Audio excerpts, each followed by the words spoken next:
Perfect.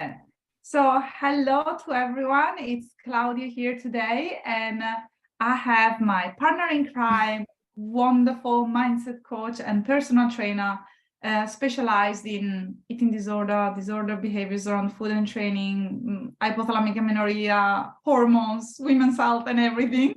Jade Cameron here with me again. Hi, Jade. How are you? Hi, I'm good. I'm so happy to be here. It feels like we've had a little gap in between our chats, but I know this question's a really popular one, so I'm glad we're diving into it today. Absolutely. Is 2,500 calories the magic number? And as I mentioned at the very beginning of this video, I received a few questions in regards to today's live, and I really would like to cover also other few things that are very much related to this topic. And normally is how to know if someone is eating enough or not enough. What's the difference between mental hunger, physical hunger, and the difference between binge eating and simply eating for recovery. And I know that we have discussed all of these topics in the past, and that's something that we normally cover on every single group call in the HA community and the period recovery comeback protocol. But let's get started. So Jade, I really would like to hear your opinion on this. Is 2,500 calories the magic number when someone is trying to get the period back, support the fertility, and let go of disorder behaviors around food and training? I wish. Right. This whole process is a beautiful reflection of what our body's been through over the past couple of months, years, and a beautiful perspective on what it needs in order to heal. And unfortunately, sticking to a number doesn't quite cut it when it comes to the healing process. And I know so many women, when they hear that, they feel quite defeated about it because it kind of feeds on that A-type personality. Or just give me a target and I'll hit it, right? Some might be completely terrified, full stop, of 2,500 is just no, I could never. But some women, it's like, no, I could do that. I couldn't do that. That's doable. I'll put in my fit tracker and, I'll do that for 6 months and then my period will come back and then, everything's okay. But then it's really upsetting when they use the 2,500 as their only guide and then things don't happen the way that they expect. So I think it's a really helpful number to kind of get started, but it's definitely not the magic number. And obviously with all of your expertise, Claudia, I know you're the perfect person to be asking this, but why is it that the 2,500 isn't the magic number? Well, first of all, I also would like to get back on why it could be the magic number. So research shows that 2,200 calories is what we normally need to keep getting our period if we have never had an eating disorder, if we have never experienced hypothalamic amenorrhea. So where does the number 2,500 comes in? It's thinking that a woman has been undernourishing herself for a long period of time. So if we go by research, if you need 2,200 calories, then you will need a little bit extra to actually get your reproductive system back on track and to really start the communication between your hypothalamus and ovaries. But exactly as you said, it's just a number based on research, and research does not take into consideration all the different case studies that we are presented with every single time that we meet a woman without a period. The reality is that 2,500 calories could be enough for someone, absolutely, but most of the time a specific number doesn't take into consideration the age of a person, the past history, for how long the person has been undernourishing herself, the level of training, the level of stress, if there is any trauma happening to that specific person as well, if there is a high amount of stress, if that person is coming out of a burnout, or if it's just coming out of pregnancy, for example. We know that in the postpartum phase, we definitely need way more than 2,500 calories to get our period back, especially if we are breastfeeding. And something that I noticed on a regular basis are messages from women that are completely discouraged because they're not getting the period back, even though they are eating between 2,000 and 2,500 calories. So as you beautifully explain, it's not about the number, even though the number is so attractive, because it's like, you know, It's so safe. so safe. It's like going on a diet, right? And normally women that suffer from hypothalamic amenorrhea, they're really sensitive to this kind of marketing. You know, go on a keto diet, make sure that you eat only 20 grams of carbohydrates, and then you're going to restore your hormones. And on the opposite end, just make sure that you follow 2,500 calories diet, have that number, tick that number every single day, and you're going to be able to get your period back. But the reality is very different. Some women, they need a little bit less. Some women, they need much more. And all the women, they really need to take into consideration their activity level and their mindset on top of the amount of food that they are eating. Not to mention that it's not only the amount of food, but it's also the timing of the meal, the quality of the meal, how the gut is absorbing the meal, and so on and so forth. But I don't want to get too in detail already. Question for you, actually, Jade, because I'm very curious. Did you stick to a 2,500 calories diet when you got your period back? No, so I spent so much time getting myself off my FitPal that the idea of going back onto it felt really self-destructive. So I think anyone who's calorie counted, you might suppress the calculator, but it's still there if you want access anytime you want. So for me, it was more, I'd done a lot of, well, I probably had overcome 4 different eating disorders before I got to the stage where I was actually willing to take on the HA recovery pursuit. But by that time, I had a very good idea of meal timing requirements. I had a very good idea of, needing protein, carbohydrates, and fats. There was no restricting anything.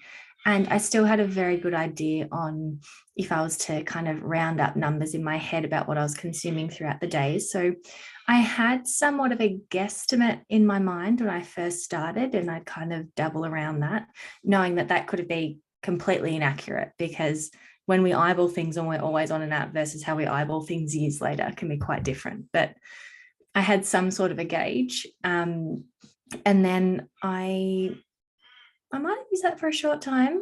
And then I'm like, I just don't want the calculator in my head anymore. So I switched that off and I just prioritized adding more protein into my meals, making sure I was having carbohydrates in every meal. And I really leveled up my fats. And if my family was having a pizza night, I had the pizza. If it was someone's birthday, I had a slice of cake. If my friends wanted to shout me a cookie, I had the cookie.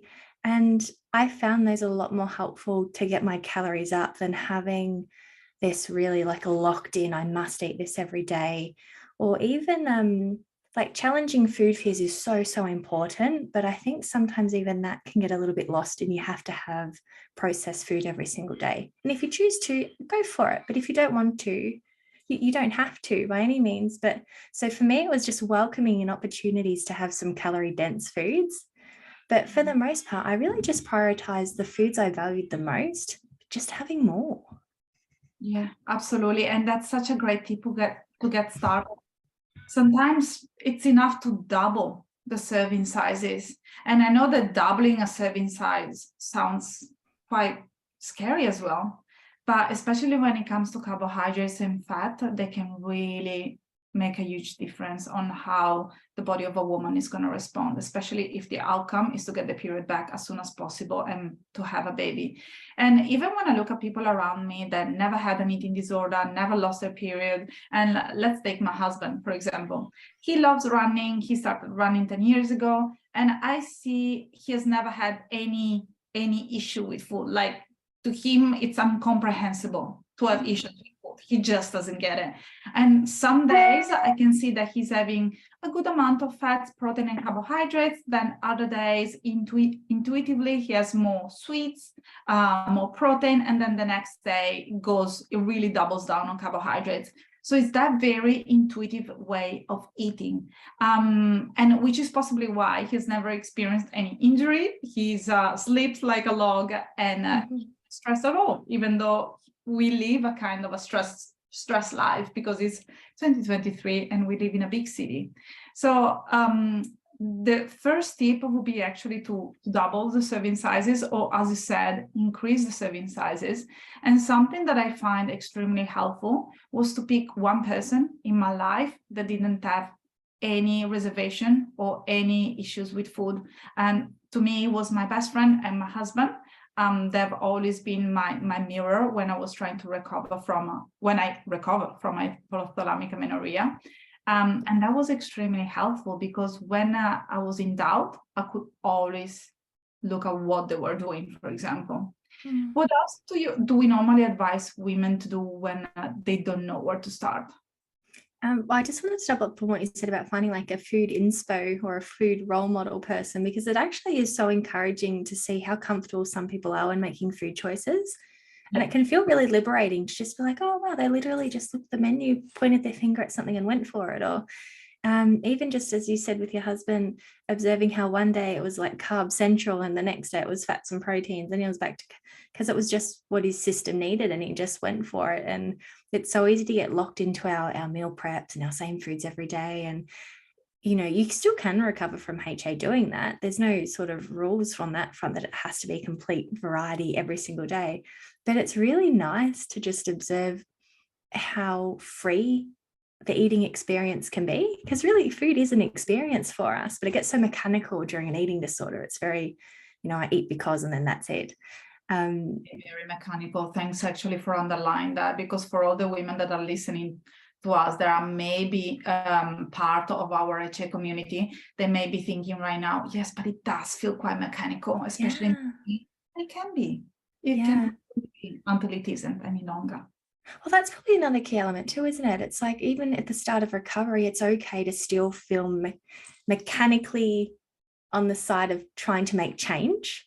Because as an example, you said doubling your meals, and we've suggested that to many of the ladies, and it works, right? We've had wonderful successes through the community, and it works in multiple ways, because one, it's still sticking to foods that they like and they feel safe with, because recipes don't have to change. It's just the serving size gets leveled up. It's not always a fear food. It's not always a whole new food category or new ingredient. It's not super overwhelming. And you can so easily build it up gradually versus this like big leap forward. I've lost my train of thought, Claudia. Well, you have lost your train of thought. Until you find it again. I actually would like to mention that if someone is following veggie loaded diet, meaning that they're having lots of broccoli, lots of cabbage, lots of foods that lots of quantity but very little nourishment, I don't normally recommend doubling those type of foods, because they can actually make a person feel very unwell. It can affect the thyroid, and normally, as I said, they don't have really that much nourishment. So when we are saying doubling the portion size or increase the portion size, we tend to refer to carbohydrates, fats, and proteins. And veggies are very welcome, but never as the character of the show, except for a few veggies, obviously. And that's it. Did you find your train of thought, or shall we jump to the next question? No, I think we're on the verge of like what else we encourage ladies in the community. And I think I've carried away from what you were saying previously, but just welcoming and opportunities to say yes to new foods, because sometimes a set rule of eat a cookie every day or eat a muffin every day, for some it's like, oh, that sounds really fun, and for others it's like, no way. But we've had one lady in the community, and if she's listening to live, she'll definitely know who she is, that her and her husband go for a bike ride every weekend, and they'd normally stop at a cafe and have like a little coffee and a cake. Well, the husband would have a cake and she never would, right? But now she's actually started saying yes to the cake, and it's not every day. But it's turned into something really special, and her husband's so happy that she's participating. She's so happy she's doing it. And it's a really beautiful way to bump up the calories without it feeling like such a chore. So looking for the opportunity in loading up your food that doesn't feel so tense all the time. Yeah. I actually received a beautiful message this morning from a lady that hasn't had any sweets for the past 5 years, and she allowed herself, after one of the sessions that we had last week, to enjoy a full cupcake for the very first time, and she was shocked because she didn't know the taste of it.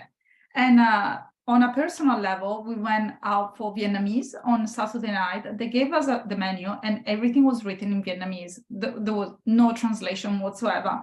And we didn't know what to choose. So we just had to close our eyes and pick on the menu.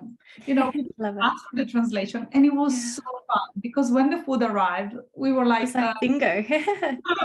Lucky dip. Exactly, it's lucky dip. We did it a couple of times with a Chinese restaurant, and I found myself eating like a fish head, swimming in some sort of soup, and it was really tasty though. It didn't look very appealing, but it was very tasty and very fun. So it made part of the experience, which is why I'm sharing this with you today, because it's such a joyful memory, you know, going out, picking randomly from a menu and having fun with food.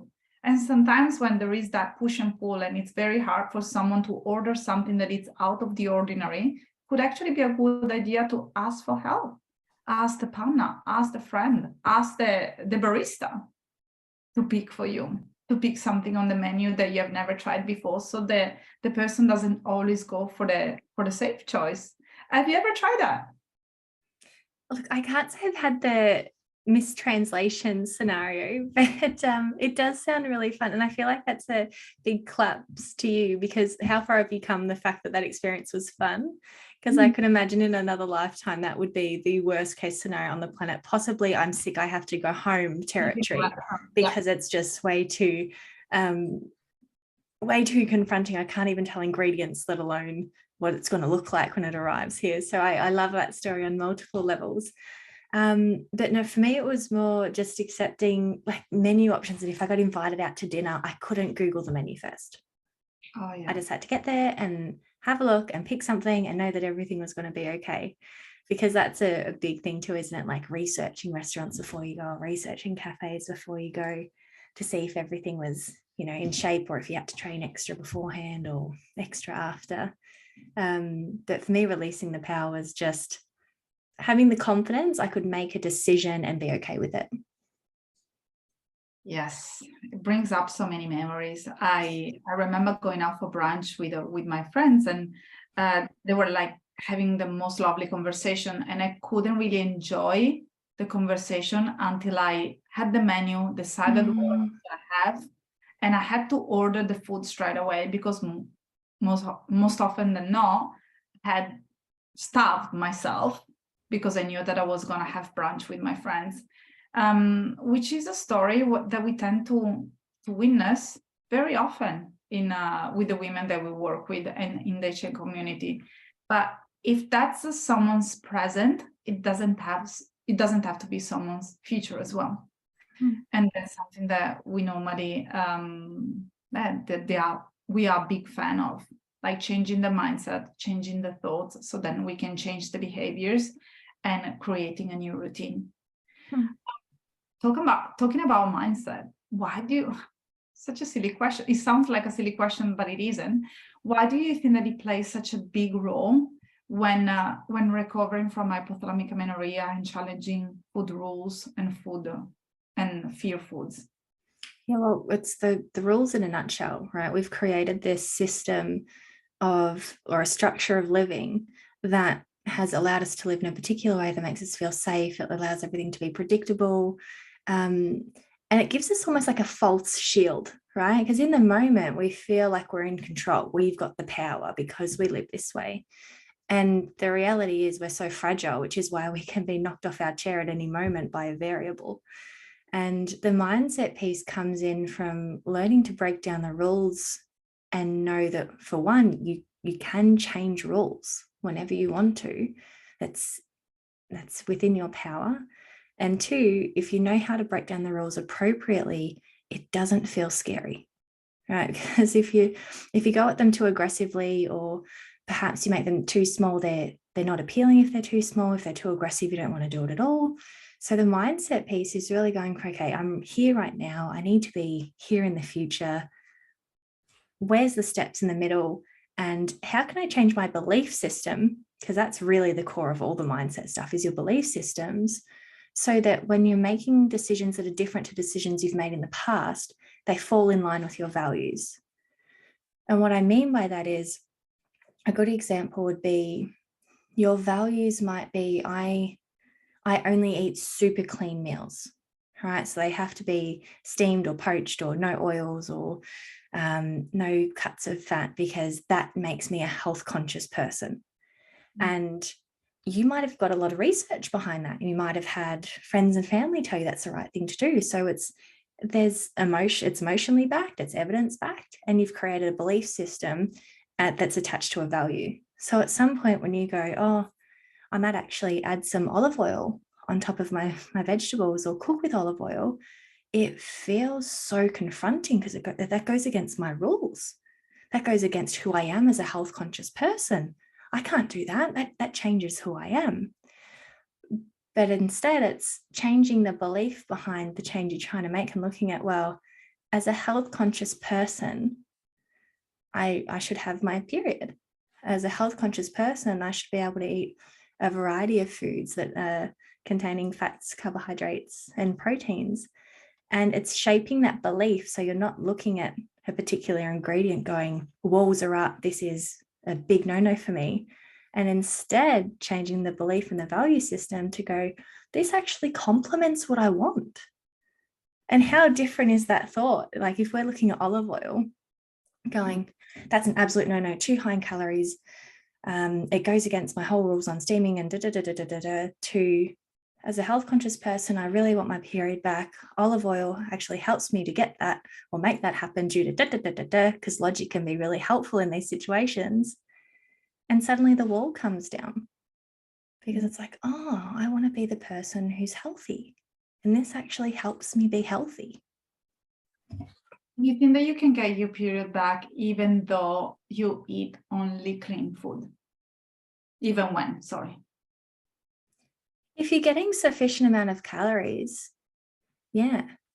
But I think it's important to know that food really is an experience. And if you're so locked into really strict rules with food, it's hard to take off that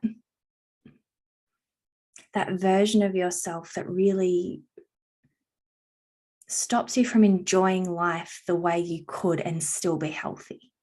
Yeah. And that's absolutely correct and exactly what I would have answered, because realistically speaking, you can get your period back on a very wholesome diet without having to touch a single piece of cooking unless it's homemade. But the reality is that food is so much more than nourishment. And if there are so many restrictive rules around food, my question normally is, what's going to happen in 3 months, 4 months down the track after you get your first period back? What happens to the quality of life of a person that doesn't really break those food rules and always feels unsafe around food? Because realistically speaking, an eating disorder gives a sense of unsafety to a person, right? So if someone is insecure around food, there is always that constant threat surrounding a person's life. And we cannot be threatened by something that is so paramount for our existence, which is basically food. And that's why we're so passionate, you and I, and not only to help women to get the period back, but to really help them to break down rules, to challenge the fear foods, and also to look at their lifestyle in general. How can they optimize their lives so they can become the best version of themselves, and not just someone that get the period back only once? Yeah. Yeah, absolutely. A quick question that I wanted to answer before we finished off. Someone asked me, how do I know if I'm eating enough? What would you respond to that, Jade? I'll touch on the mindset side, and then, because no doubt you are the best person on the physiology and biological side, but if there's some certain cues that you can always tell that your hunger's not being satisfied, right? And one of the most common ones, which most of us don't even know, I mean, I'm so guilty of this. I thought it happened to everybody because it crept in so gradually, which is constant chatter about food in my head. Right. So I'd be at work, I was a full-time personal trainer at the time, loved it. And I'd be talking to clients about their training and their diet and about their day and all those sorts of things. In the back of my mind, I'd have like, you can have your protein shake in about an hour. yeah, what are you going to have after that? Have you bought dinner yet? Have you cooked? It was very, and I'm not talking a to-do list. It was very like, when's the next meal coming? What have you already had? What did you plan for the rest of the day? You know, is that going to be enough? Or you're going to have to make sure it's enough because you're not going to have any extra. Have you done it? And it was just nonstop. And I didn't realize that was my brain trying to be like, yeah, that's your cue to eat now. Like, we're talking about food. Hello, feed me. So I went on for years, not even really knowing that I was having such foodie conversations with myself until I started like satiating. And this took a little while for me to realize. I remember it hit me like not that I know what that feels like, touch wood, but I just remember one moment being at work and being like, oh, my head's really quiet. Like, I didn't have chatter about when my next meal was or when it's going to happen in the past. It was just gone. And for the first time in God knows how long, I found like a state of peace in my head. I was only thinking about the conversation I was having with the person. There was nothing else. So if you're constantly got a chatter going on about food, that is definitely a sign that you're not eating enough. For the most part, that sensation of hunger. I mean, how many women listening here might feel really proud when their stomach groans? It's like, yeah, I'm hungry. That's that fat eating itself. Yes. Right. I say that like, again, that used to me. I remember my stomach growling and I'd be like, yeah, that's the good stuff. Right. Especially when I was in my fasting days, I'd start feeling like faint in the head. I'm like, oh yeah, that's the fats. Yeah. And I taught myself to get like to really enjoy it. As soon as I started feeling that like sickening hungry, I was like, yes. So I was also learning that, okay, that's actually a really helpful cue and I'm not meant to ignore it, right? So learning those sensations. Also, just a general attention to food, like noticing what other people were eating all the time. Or I even noticed my sense of smell was a lot more heightened when I was really, really hungry. Like especially when I was competing, actually. I remember going for walks down the street and it was almost like I could tell what every house was having for dinner. I could, my senses were so in tune because my body just wanted food. It was the smell of bacon when I was vegan. Like anything else apart from bacon, like I'm laughing because it actually is a really good smell. Bacon cooking, I don't know what it is, but it is delicious. But giving out is magic. It's really interesting what you just shared, and I recognize myself on so many levels. I also had the nighttime routine of daydreaming about what I was going to allow myself to have the next day, which, by the way, never happened. Never, until I recovered, obviously. Did you have that as well? Sorry, my laptop nearly died. I'm actually so glad you brought that up because I would go buy magazines and look at all the cake recipes. And I'm actually not really a cakey person anyway, and I never really have been even now. But I'd flick through these magazines and I've even got posts that pop up on Facebook memories.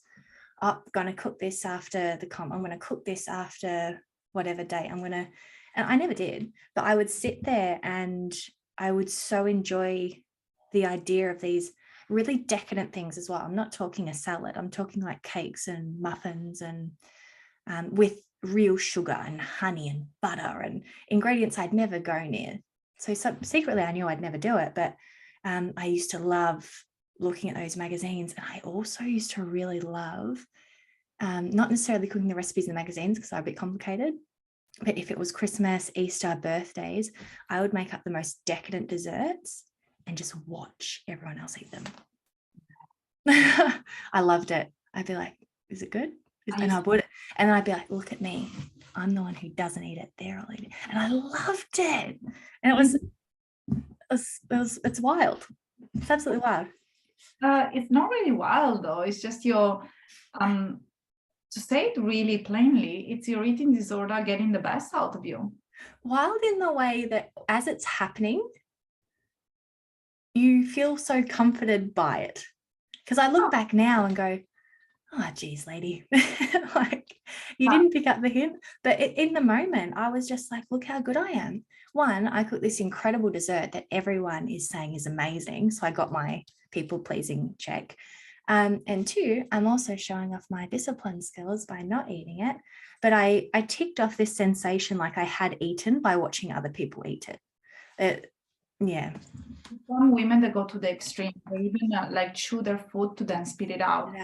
That's a sign of an eating disorder, quite a current eating disorder. And if someone that is listening to this video today is actually resonating with what I've just shared, it's really time to seek out for help. Or even what you said, just witnessing other people eating something without allowing yourself to enjoy the experience, that's another sign that an eating disorder may be playing up. In my situation, I was really going through my perfect day of eating, and normally there was always some muffin croissant at least twice in the morning, then there was some pasta for lunch, and then there was some pizza at nighttime. And as you can understand, I was really depriving myself from having carbohydrates at that time, because I was okay with veggies, I was okay with some level of protein. Fats has never been a big fear of mine, but carbohydrates, oh my gosh, like they terrified me. But I was born in Italy, where is a place where everyone loves the carbohydrates, and it was a very safe food for me as well when growing up. And while I was in the thick of an eating disorder, my mind was always trying to go back to a place of safety, and that came under the form of having all the meals that I used to enjoy as a child. In hindsight, as I said, it sounds so not silly. It sounds like we should have picked up a few clues. No, and that's why I just thought I should probably go back, because I'm kind of giggling at myself, and I don't mean it as in it's actually not a funny situation at all. It's more, I'm shocked of how much when you're living it, you are so unaware of the disorder. That's what I mean by everything I've commented on. So I just wanted to clarify, because it's because I've healed now and I can see what I did. I'm like, you had some red flags there, girl. Why didn't you address that? But they were not red flags at the time. I had no idea. And even when I was, bulimic was a red flag, but I guess I should share this just in case anyone listening is bulimic, and tends to be one of those things that's not that comfortable. It feels like when the switch goes off, you have to eat everything in sight and dispose of everything. And that is really, really intense. And the disorder can make you feel like you have no choice. Like if you don't do it, you will die. And that's not true. And what you said is really important in terms of not being aware. And sometimes women can be at a stage where they are aware, but they don't know what's the extra step, because it feels so scary and uncomfortable to get out of the situation that they have created for themselves, which is something that we can help them with. That's what we do every single day with all the beautiful women that we're working with. And also I would like to add something in terms of the bulimia and binging episodes. We get lots of women saying that they are afraid of going from restriction to bulimia. Or sometimes I have clients telling me, oh, I've just binged last night. And I remember finding myself in a situation where I restricted my foods for many, many, many days. And then in one go, I had to finish a pizza and 2 scoops of ice creams. And back then I felt so bloated, so uncomfortable. And I told myself, oh, there we go, you are binging now. You're not going to be able to stop yourself. The reality is that I was just having a normal meal. I was just having a normal meal that a person would have on a regular basis. But to me, it was so foreign that all the fearful thoughts came out with a vengeance.